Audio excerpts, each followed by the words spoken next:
तुम्ही म्हणालात की आम्हाला पडलेल्या शंकांचं निरसन हा करेल म्हणून? होय, या आख्यानात तुम्हा दोघींना तुमच्या मूळ रूपाचे स्मरण करायचे आहे आणि ह्यात येणाऱ्या शंकांचं निरसन हाच करणार आहे।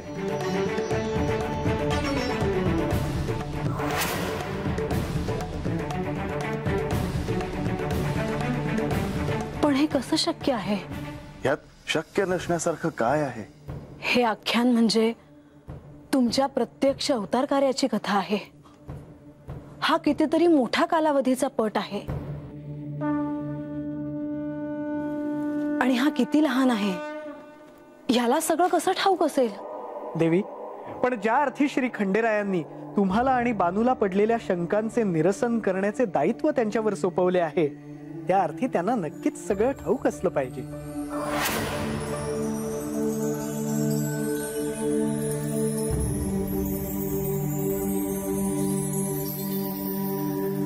अहो मुनिवर, या जेजुरीत मी ह्याला माझ्या अंगाखांद्यावर खेळवले आहे।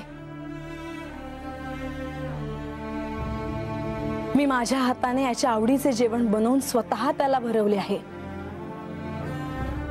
मला अजूनही तो दिवस आठवतो जेव्हा हा पहिल्यांदा जेजुरीत आला होता। या सिंहासनावर तो येऊन बसला होता।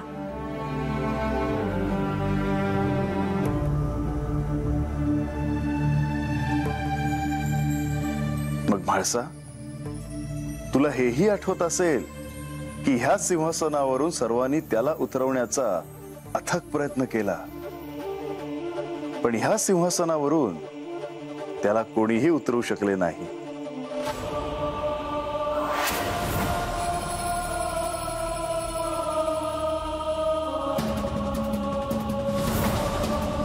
लाडवानी भरलेले ताट त्याने एकट्याने संपवले, आठवतंय?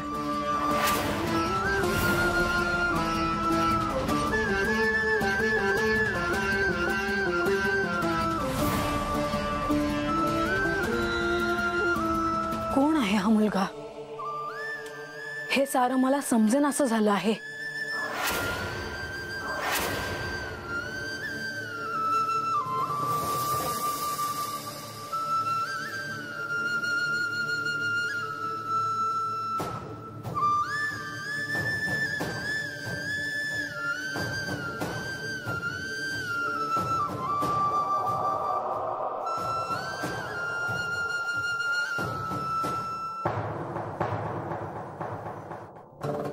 माते, मी कोण आहे ते तुला लवकरच कळेल आणि जेव्हा ते कळेल तेव्हा तू कोण आहेस ते देखील कळेल।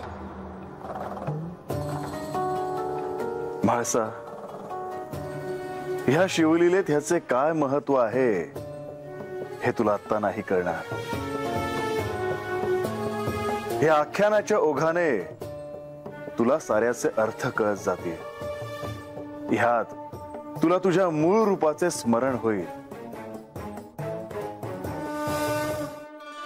भविष्यात तुला हेही समजेल की हा कोण आहे आणि ह्या शिवलीले त्याचे काय दायित्व आहे हे देखील समजेल। आता तू तुझे आसन ग्रहण कर। नारद मुनींना आख्यानाची सुरुवात करायची आहे।